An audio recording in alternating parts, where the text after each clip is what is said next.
Pourquoi votre vie s'accélère et comment la ralentir? Et la famille, avez-vous déjà eu cette sensation que les étés de votre enfance duraient une éternité, mais qu'aujourd'hui, vous clignez des yeux et c'est déjà Noël? Vous n'êtes pas fou.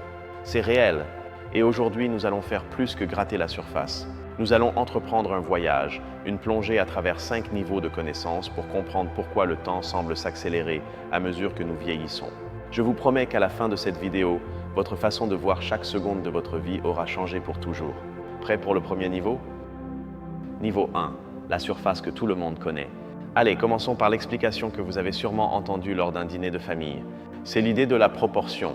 Pensez-y, quand vous avez 5 ans, une année représente 20% de toute votre vie. C'est une portion gigantesque. Mais quand vous avez 50 ans, une année n'est qu'un misérable 2% de votre existence. C'est comme si chaque année qui passe était une part de gâteau de plus en plus mince. Cela a du sens, n'est-ce pas? C'est simple, c'est mathématique, et c'est la première pièce de notre puzzle. Mais tout n'est pas qu'une question de mathématiques. Il y a autre chose, quelque chose que vous ressentez profondément, la nouveauté. Quand vous êtes enfant, presque tout ce que vous faites est une première fois. Votre premier jour d'école, votre premier baiser, la première fois que vous prenez l'avion.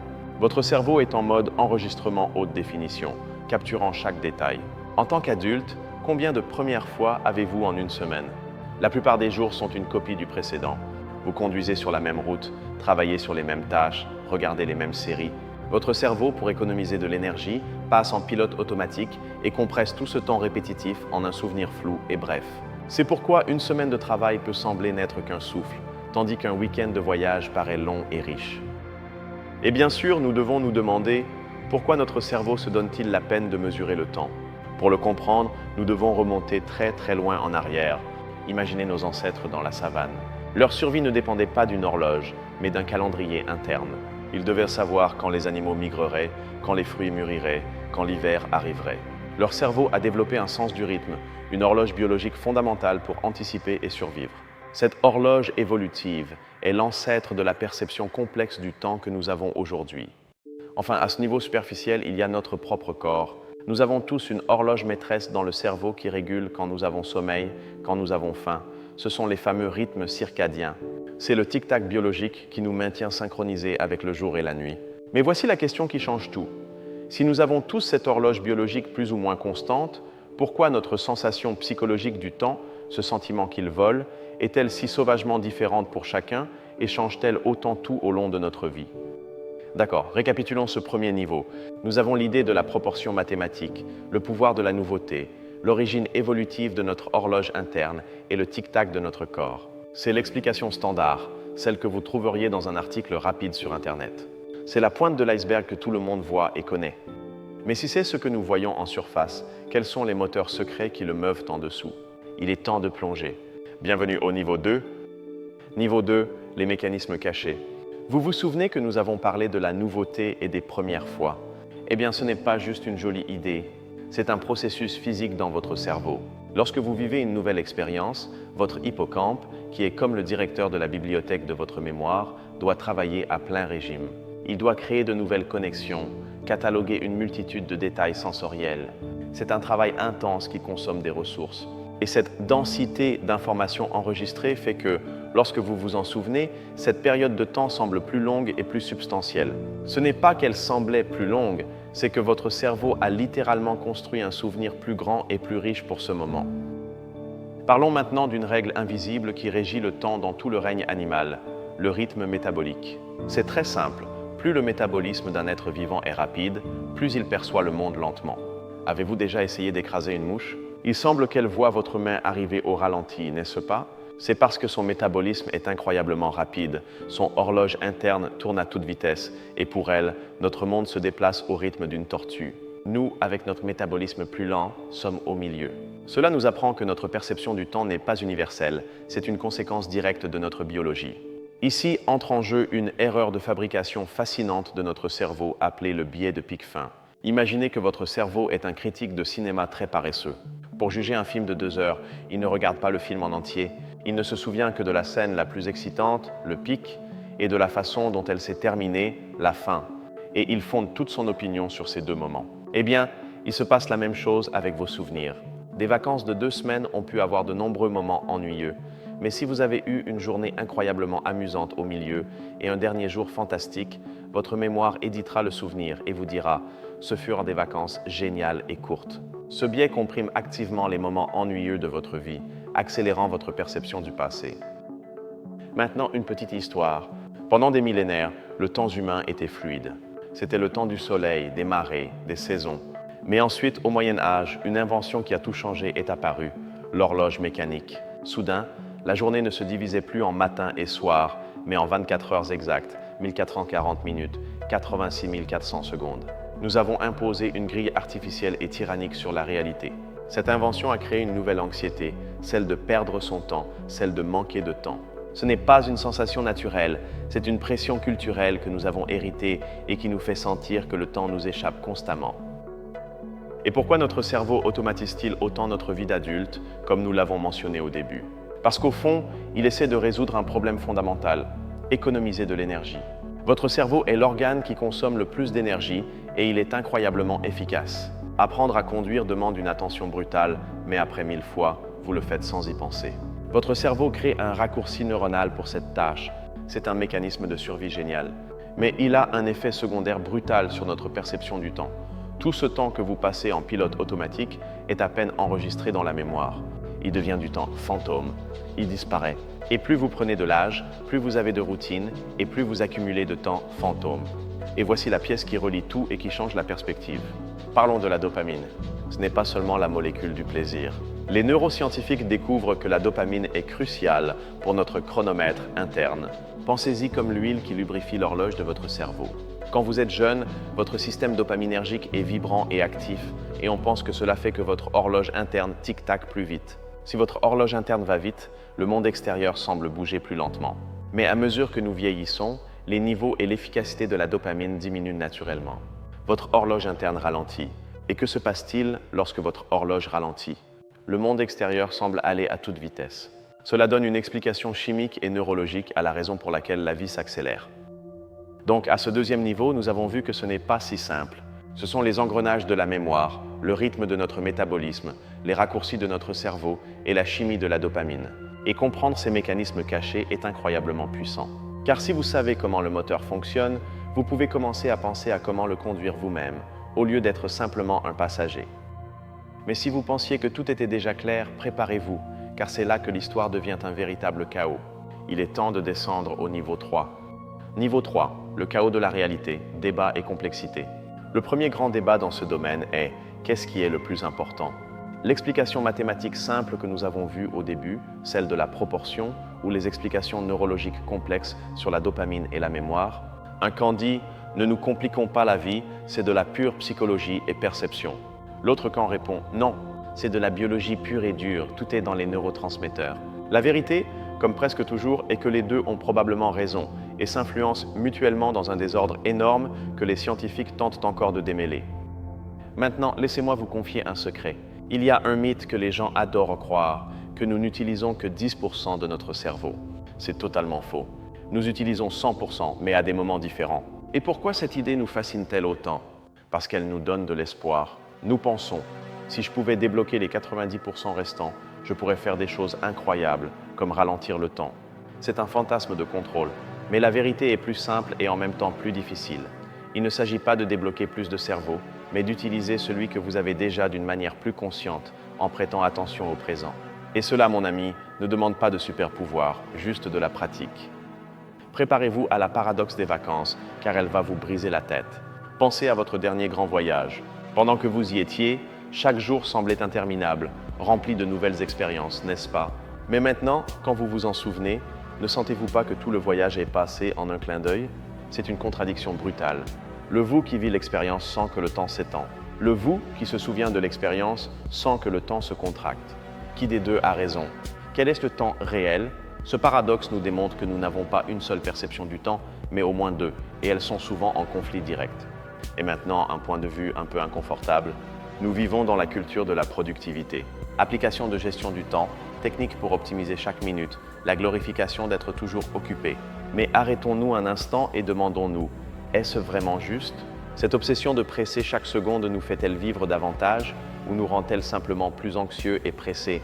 En transformant la vie en une liste de tâches, nous éliminons la spontanéité, la nouveauté et l'espace pour l'émerveillement, précisément les ingrédients qui, comme nous l'avons vu, font que le temps semble plus long et plus riche. En essayant de dominer le temps, sommes-nous en train d'accélérer notre propre vie sans nous en rendre compte?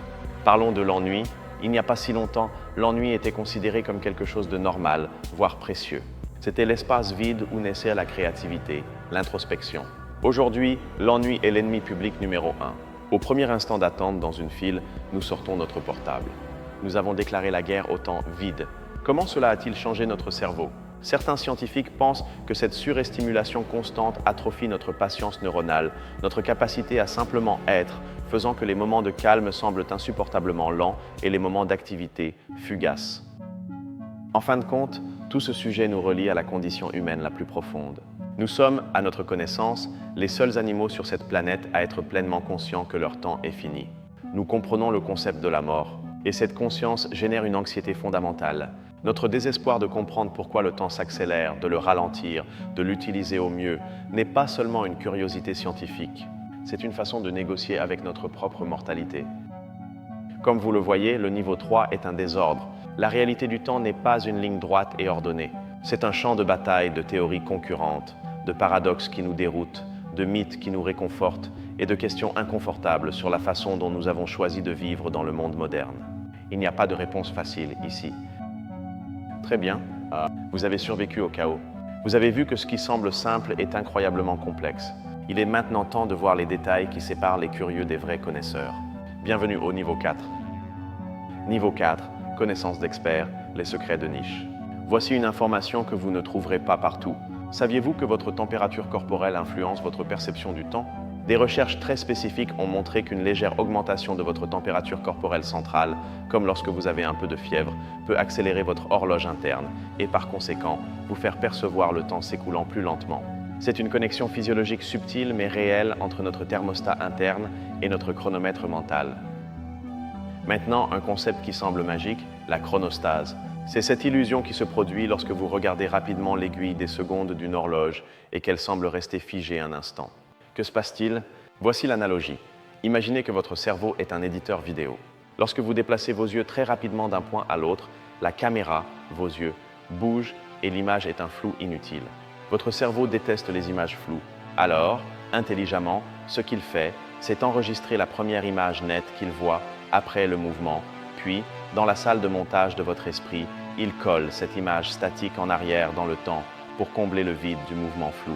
C'est pourquoi il vous semble que vous avez regardé cette image statique plus longtemps qu'elle ne l'a été réellement. Votre cerveau vous ment pour vous donner une perception fluide de la réalité. Je veux vous parler d'un héros secret de la science du temps, Michel Siffre. En 1962, ce géologue français a fait quelque chose d'incroyablement courageux et fou. Il s'est volontairement isolé dans une grotte glacée sous terre, sans lumière du soleil, sans horloge, sans calendrier, pendant 2 mois. Il voulait découvrir quel était le jour naturel de l'être humain. Quand il est sorti, il a pensé qu'il s'était passé 1 mois de moins que la réalité. Son expérience et d'autres qu'il a menées par la suite ont démontré que notre horloge biologique interne ne dure pas exactement 24 heures, mais un peu plus. Ce fut un pionnier qui s'est sacrifié pour nous donner l'une des premières pièces réelles sur le fonctionnement de notre temps intérieur. Voici une théorie un peu rebelle qui gagne du terrain. La vision classique est qu'il y a une horloge maîtresse dans le cerveau. Mais cette nouvelle idée dit « non, il n'y a pas une seule horloge ». Au lieu de cela, la perception du temps est une propriété émergente. Qu'est-ce que cela signifie? Pensez-y ainsi, une seule molécule de H2O n'est pas mouillée. L'humidité est une propriété qui émerge lorsque vous avez des milliards de molécules ensemble. De la même manière, cette théorie dit qu'aucune neurone seule ne ressent le temps. La sensation du passage du temps est le résultat, la symphonie, qui émerge de l'activité coordonnée de vastes réseaux neuronaux à travers tout le cerveau traitant l'information. Le temps n'est pas à un endroit, c'est le résultat du système entier en fonctionnement. Cette donnée issue d'une recherche récente va heurter votre intuition. Il a été démontré que ressentir de l'émerveillement, awe en anglais, cette sensation que l'on a en voyant une nuit étoilée, le Grand Canyon ou une œuvre d'art incroyable, fait que les gens sentent qu'ils ont plus de temps disponible. C'est contre-intuitif, n'est-ce pas? On penserait que se perdre dans l'instant ferait voler le temps. Mais ce qui se passe, c'est que l'émerveillement vous sort de vos pensées égocentriques et force votre cerveau à essayer de traiter quelque chose de vaste et complexe. Cet effort de traitement étire votre perception du moment présent, le faisant paraître plus large et plus long. Et maintenant, le moment Eureka, nous allons relier plusieurs idées que nous avons vues. Vous souvenez-vous que nous avons parlé de la dopamine, de l'importance de la nouveauté et, maintenant, de l'effet de l'émerveillement? Quel est le fil qui relie tout cela? C'est le taux de traitement de l'information. Pensez-y, quand vous êtes jeune, tout est nouvelle information. Lorsque vous vivez quelque chose avec émerveillement, votre cerveau traite une quantité massive d'informations. Lorsque votre système dopaminergique est actif, votre cerveau est plus alerte et traite plus de données. La grande révélation est la suivante. La vitesse perçue du temps pourrait être inversement proportionnelle à la quantité et à la complexité de l'information que votre cerveau traite. Quand votre cerveau travaille dur pour traiter la réalité, le temps s'étend. Quand il est en pilote automatique, le temps se contracte. Atteindre ce niveau de détail nous apprend quelque chose de profond. L'accélération du temps n'est pas seulement une condamnation inévitable du vieillissement. C'est en grande partie une conséquence de la façon dont nous choisissons d'interagir avec le monde. Il ne s'agit pas seulement de savoir plus par curiosité, mais de comprendre que les clés d'une vie qui semble plus pleine et plus longue résident dans la façon dont nous dirigeons notre attention et les informations que nous choisissons de traiter. Nous avons atteint la limite de ce qui est connu avec certitude. Nous avons exploré ce que nous voyons, les mécanismes cachés, le chaos de la réalité et les secrets des experts. Oseriez-vous regarder au-delà, vers la dernière frontière, vers ce que nous ne pouvons qu'imaginer? Il est temps d'entrer au niveau 5. Niveau 5, la frontière finale, spéculation et émerveillement. Regardons vers l'avenir. Si nous comprenons déjà que la dopamine ou certains réseaux neuronaux contrôlent notre horloge interne, que se passera-t-il dans 100 ans? Imaginez des implants cérébraux ou des médicaments de précision qui vous permettraient de moduler votre perception du temps à volonté. Un chirurgien qui ralentirait le temps pendant une opération critique, accélérer un voyage en avion de 10 heures pour qu'il ne semble durer que 10 minutes. La capacité d'éditer notre réalité temporelle pourrait être l'une des technologies les plus transformatrices et dangereuses de l'histoire. Maintenant, la plus grande question de toutes, celle qui tient éveillés physiciens et philosophes la nuit. Le temps est-il quelque chose de réel, une propriété fondamentale de l'univers, ou est-il entièrement une création de la conscience? La physique, avec des théories comme celle de l'univers bloc, suggère que le passé, le présent et le futur existent tous simultanément et que le passage du temps est une illusion. Si un arbre tombe dans une forêt et qu'il n'y a aucune conscience pour le percevoir, fait-il du bruit? La version cosmologique est, si l'univers existait sans aucune conscience, le temps passerait-il? Et cela nous amène à une implication qui peut vous faire exploser la tête. Si votre cerveau, comme nous l'avons vu, invente littéralement votre expérience du passage du temps, si le passé n'est qu'un souvenir, une reconstruction neuronale, et le futur n'est qu'une projection, une autre construction neuronale, alors la seule chose qui soit lointainement réelle est cet instant infinitésimal que nous appelons présent. Toute votre vie, votre histoire, votre identité n'est qu'un récit créé par votre cerveau. Cela signifie que la personne que vous étiez il y a 5 minutes n'existe plus. Ce n'est qu'un écho dans vos synapses. Pensons-y à l'échelle de l'espèce. Notre perception du temps, si axée sur le court terme, est notre plus grand ennemi pour résoudre les problèmes à long terme. Le changement climatique, le stockage des déchets nucléaires, la planification de villes durables sont des problèmes qui se développent sur des échelles de temps que nos cerveaux ne sont pas équipés pour ressentir. Si en tant qu'espèce nous pouvions apprendre à élargir notre perspective temporelle, à ressentir l'avenir de nos arrière-petits-enfants avec la même urgence que nous ressentons la faim maintenant, cela pourrait être le saut évolutif dont nous avons besoin pour survivre. Et voici la dernière idée, la plus provocante. Peut-être que le temps ne vole pas. Peut-être que c'est nous qui volons. Imaginez que la réalité est comme un film entier, avec toutes ces images, passées, présents et futures, existant déjà. Et votre conscience est comme le projecteur de lumière qui illumine une seule image à la fois, créant l'illusion de mouvement et de passage. Le temps ne passe pas. Nous passons à travers un paysage d'événements statiques. Et la raison pour laquelle il s'accélère en vieillissant est que notre attention, usée par la routine, commence à sauter des images. Le projecteur devient flou. Nous ne perdons pas de temps, nous perdons des images de la réalité. Et avec cette idée, notre voyage à 5 niveaux est terminé. Nous sommes descendus de la surface jusqu'aux profondeurs de la physique et de la philosophie. Maintenant, avec cette nouvelle et vaste perspective, il est temps de remonter et de contempler la vue d'ensemble. Au début de ce voyage, nous avons parlé de l'idée simple et familière qu'une année semble plus courte parce qu'elle est une fraction plus petite de votre vie. C'était une explication confortable, presque innocente. Et maintenant, regardez où nous en sommes. contemplant la possibilité que nous soyons des projecteurs de conscience voyageant à travers un univers statique et que la vitesse de notre voyage dépend du nombre d'images de la réalité que nous choisissons d'illuminer avec notre attention. Nous sommes passés des mathématiques d'un gâteau à la métaphysique de l'existence. Vous avez vu comment une simple question sur le vieillissement se déploie pour toucher la neurologie, la psychologie, l'histoire, la technologie et le tissu même de la réalité. Votre vision du temps n'est plus la même. Maintenant, c'est à vous. De tout ce voyage, de la chimie du cerveau à l'idée que votre vie est un film qui existe déjà, quelle idée vous a le plus frappé? Laquelle vous a fait réfléchir?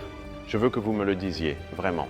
Laissez votre réflexion dans les commentaires, car ce sont ces conversations qui en valent la peine. Merci du fond du cœur de m'avoir accordé votre temps, que nous savons maintenant précieux et étrange. Et si vous avez aimé cette descente hallucinante dans les profondeurs d'un sujet, abonnez-vous, car de nombreux autres voyages comme celui-ci vous attendent. À bientôt!